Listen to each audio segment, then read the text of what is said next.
A few months ago I picked up the new Home One Lego Star Wars Starships, and I'm excited to put it together. It looks like it could be a pretty spectacular looking little build, and I want to see how it fits with the rest of my collection. So here we go. It's about 559 pieces. I don't think it's going to take me too terribly long to put it together, but I'm excited to see how it looks. It even has a little baby Nebulan bee off the side. That doesn't look terribly great, but I don't necessarily have to keep that on the model. So let's get into it.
All in all, it took me just over an hour, so it's about 600 pieces an hour like I would have expected it to be.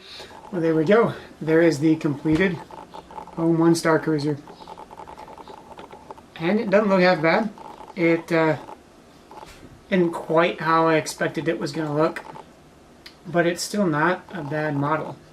I think I'll take the little Nebulan bee off of there. I don't know if that's doing much. It's a little bit ghetto looking, but otherwise I am pretty satisfied with it, and I will add it to the collection. And thanks for watching. Tune in next time when I go to build the Acclimator. I wasn't necessarily planning on getting this one, but when May the 4th came around, they had a few sales and this was only 40 bucks. So I said, sure, I'll take that for 40 bucks. So I guess we will see what this one looks like later.